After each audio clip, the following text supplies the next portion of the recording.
Hello friends, इस chapter का अगला टॉपिक है एंजाइम्स। एंजाइम में प्रोटीन मॉलिक्यूल्स होते हैं जो कैटलिस्ट के रूप में एक्ट करते हैं। Almost all enzymes are protein.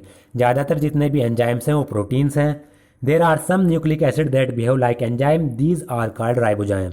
कुछ न्यूक्लिक एसिड्स भी हैं जो एंजाइम्स की तरह बिहेव करते हैं। इन न्यूक्लिक एसिड को कहा जाता है ribozymes. One can depict an enzyme by line diagram. हम किसी भी एंजाइम को डायग्राम से देख सकते हैं, मतलब प्रदर्शित कर सकते हैं। An enzyme like any protein has a primary structure that is amino acid sequence of the protein. और प्रोटीन की तरह एंजाइम की भी प्राइमरी स्ट्रक्चर होती है, यानी उसमें अमाइनो एसिड सीक्वेंस में जुड़े होंगे प्रोटीन की तरह। An enzyme like any protein has the secondary and the tertiary structure. और एंजाइम की ही प्रोटीन की तरह सेकेंडरी और टर्शरी स्ट्रक्चर भी होगी।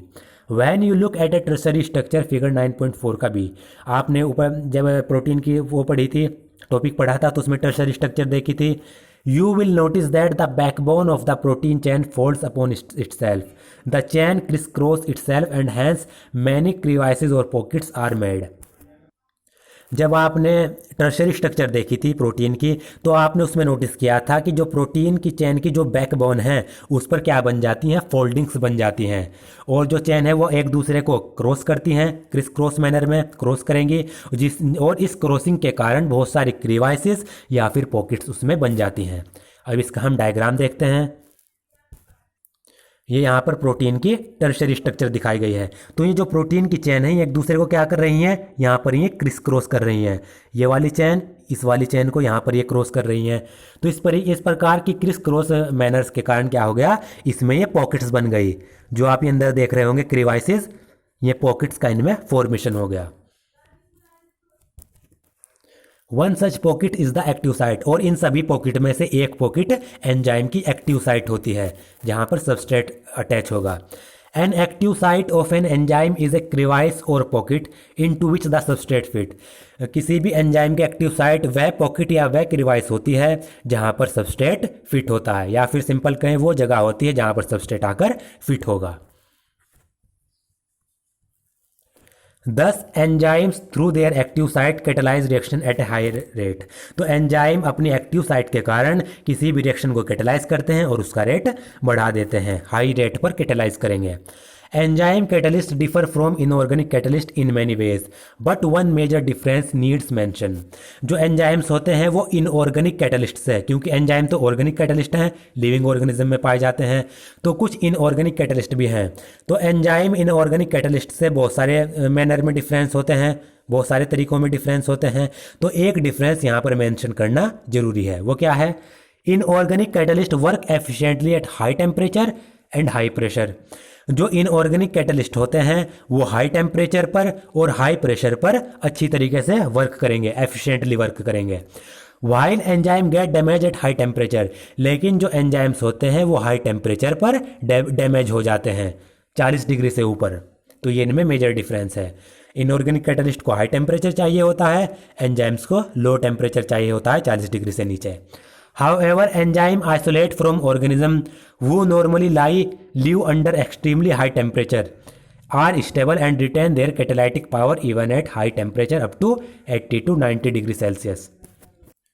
लेकिन इसमें क्या कहा गया कि जो एंजाइम्स ऐसे ऑर्गेनिज्म से आइसोलेट किए जाते हैं जो ऑर्गेनिज्म हाई टेम्परेचर वाले रीजन में रहते हैं, जैसे कि हॉट वेंट्स में रह गए या सल्फर स्प्रिंग्स में रहते हैं, तो वो एंजाइम्स स्टेबल भी होंगे और उनकी कैटालाइटिक पावर हाई टेम्परेचर पर भी रिटेन रखेंगे। वो 80 से 90 डिग्री सेल्सियस पर भी अपनी कैटालाइटिक पावर को रिटेन कर सकते हैं, बचा सकते हैं।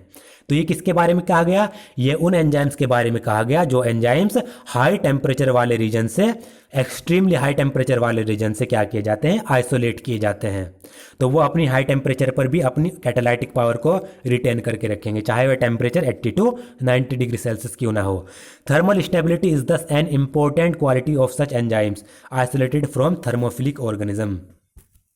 तो जो एंजाइम थर्मोफिलिक ऑर्गेनिज्म से यानी हाई टेम्परेचर वाले ऑर्गेनिज्म से आइसोलेट किए जा रहे हैं, तो उनकी एक इंपॉर्टेंट क्वालिटी है कि वो थर्मल स्टेबिलिटी शो करते हैं।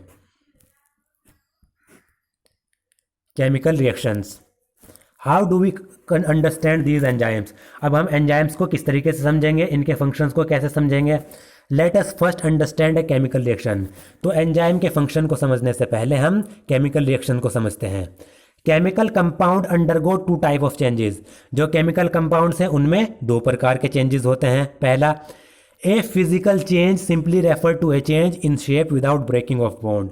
पहला तो केमिकल कंपाउंड में फिजिकल चेंज होगा। इसका मतलब क्या है कि बिना बॉन्ड को ब्रेक किए जो शेप में चेंज होता है उसको हम फिजिकल प्रोसेस कहते हैं।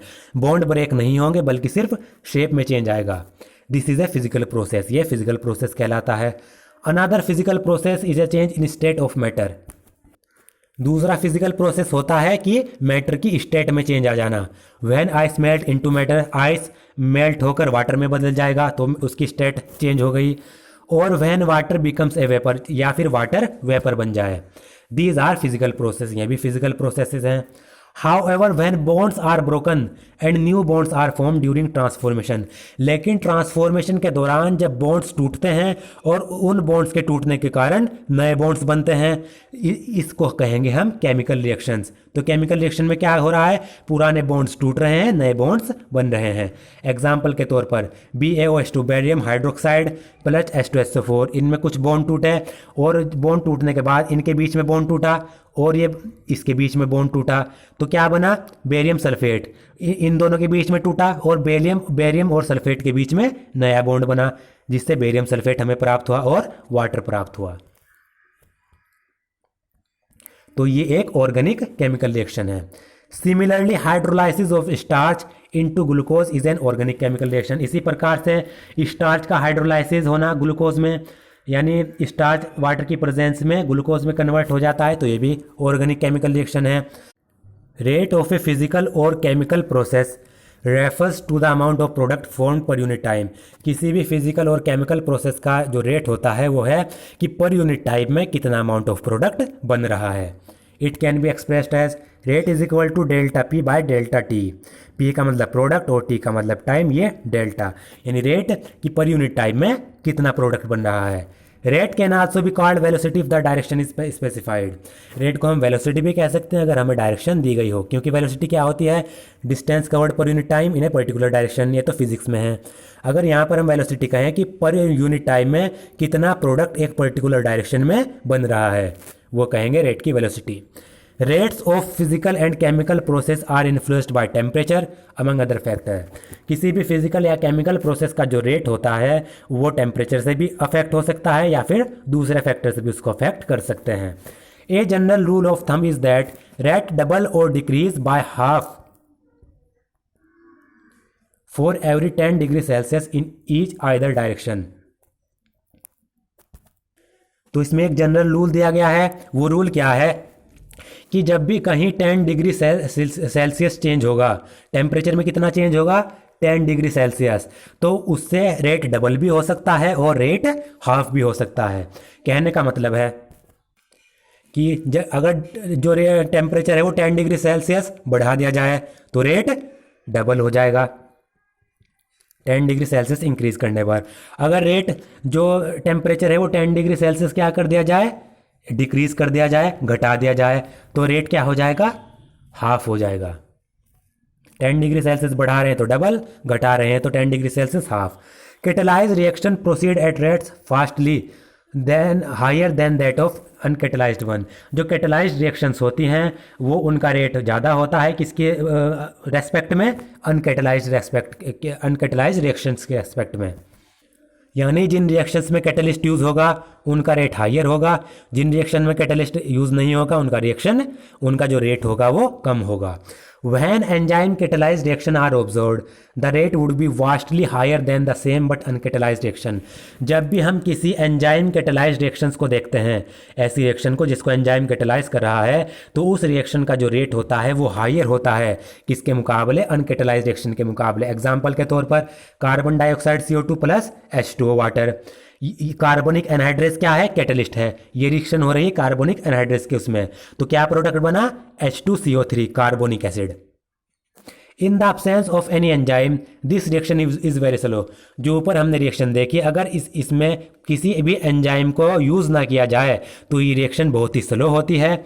With about 200 molecule of H2CO3 being formed in an hour. इतनी स्लो होती है कि एक आवर में सिर्फ H2CO3 कार्बोनिक एसिड के सिर्फ 200 मॉलिक्यूल ही बनते हैं।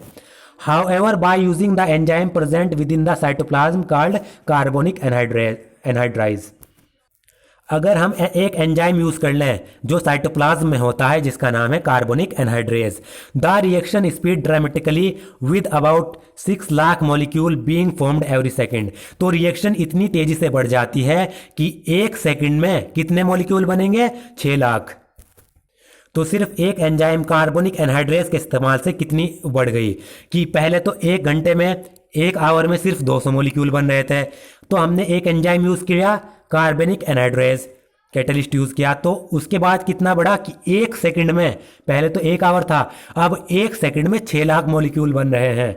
The enzyme has accelerated the reaction rate by about 10 million times.